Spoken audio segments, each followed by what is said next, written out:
So we are presentation team number 1 dealing with the Cola Wars case. We're going to go through the questions. We'll start with number 1 and I'll ask Jillian, why historically has the carbonated soft drink industry been so profitable and what does a Five Forces model reveal? Looking at the Five Forces model, one thing that has been able to keep the industry stable and profitable is Coke and Pepsi's established rivalry with one another. They have acknowledged that they would be nothing without the other company, as that encourages them to continue to innovate and stay on top of trends and what customers are looking for.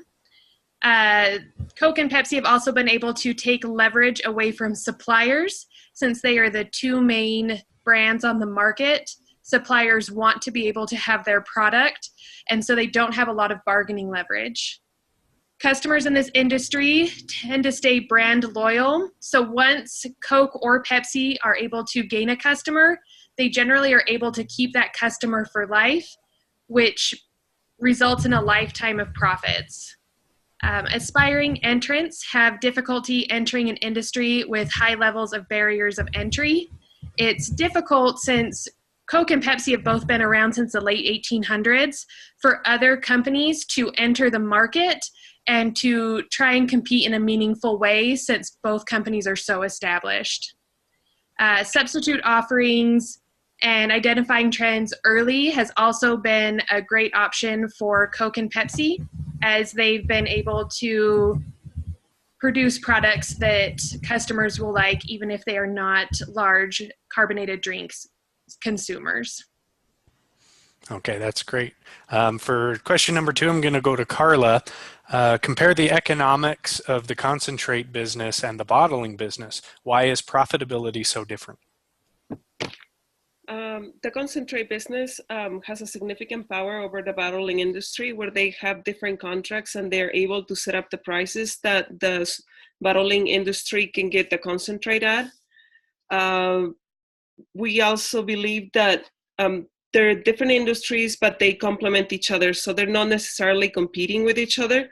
Therefore, their cost structure and their cost of sales and their sales are totally different from one another.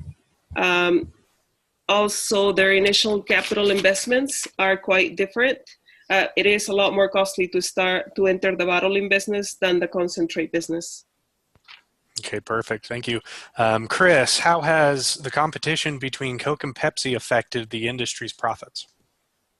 Well, a really interesting thing about competition is it breeds innovation, and both companies have had the benefit of trying to one-up each other and improving their products, and therefore making the customers happy, and also improving the process that they utilize to do the bottling or create the products, and thereby driving down their costs.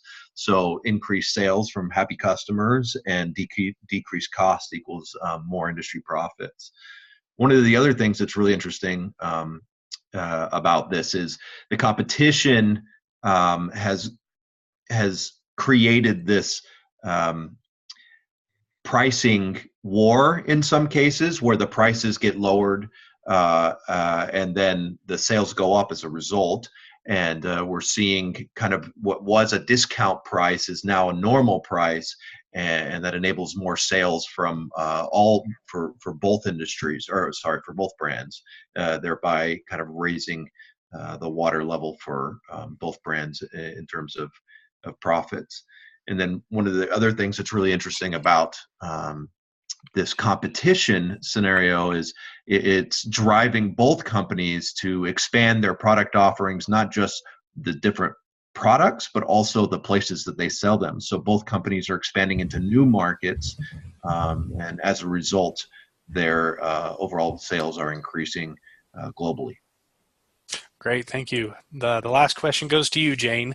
How can Coke and Pepsi sustain their profits in the wake of flattening demand for CSD and the growing popularity of non-CSDs?